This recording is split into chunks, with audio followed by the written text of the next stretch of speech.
விருதுநகர் மாவட்டம் கிருஷ்ணன் கோவிலில் கல்விப் பணியில் கடந்த 34 ஆண்டுகளாக சிறப்பாக சேவையாற்றி வரும் VPMM கல்வி நிறுவனங்கள், கலை மற்றும் அறிவியல் கல்லூரி, பொறியியல் கல்லூரி, நர்சிங் கல்லூரி, கல்வியியல் கல்லூரி உள்ளிட்ட பல்வேறு கல்வி நிறுவனங்கள் ஒரே வளாகத்தில். மாண்புமிகு பேரவைத் தலைவர்களே, கொசத்தலையாறும் பக்கிங்காம் கால்வாய் இரண்டும் கடலில் கலக்கும் எண்ணூர் முகத்துவார பகுதியில் கொத்து கொத்தாக மீன்கள் செத்து மிதந்தது. இப்பகுதியில் உள்ள நெட்டுக்குப்பம், தாளக்குப்பம், எண்ணூர் குப்பம், காட்டுக்குப்பம் உள்ளிட்ட கிராமத்தைச் சேர்ந்த மீனவர்கள் கட்டுமரங்கள் மற்றும் ஃபைபர் படகில் மீன்பிடி தொழில் செய்து வருகின்றனர்.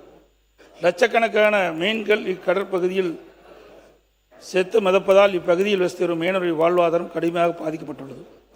மேலும் இப்பகுதியில் உள்ள தொழிற்சாலை கழிவுகள் கொசத்தலை ஆற்றில் கலப்பதால் நீர் அடிக்கடி மஞ்சள் நிறமாக மாறுவதாகவும் மீனவர்கள் கூறப்படுகிறார்கள்.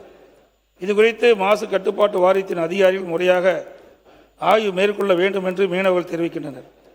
முகத்துவார பகுதியில் ரசாயன கழிவுகள் கலக்கப்படுவது என பசுமை தீர்ப்பாயம் எச்சரித்துள்ள நிலையிலும் கழிவுகள் ஆற்றில் கலப்பதாக புகார் அளித்துள்ளது. இதனால் மீனவருடைய வாழ்வாதாரம் கடுமையாக பாதிக்கப்பட்டுள்ளதாக இப்பகுதி மீனவர்கள் ஆர்ப்பாட்டத்தில் ஈடுபட்டு வருகிறார்கள். எனவே அரசு உடனடியாக தலையிட்டு மீனவருடைய வாழ்வாதாரத்தை பாதுகாக்க தக்க நடவடிக்கை எடுக்க வேண்டும் என்று அரசுடைய கவனத்தை ஈர்க்கின்றேன்.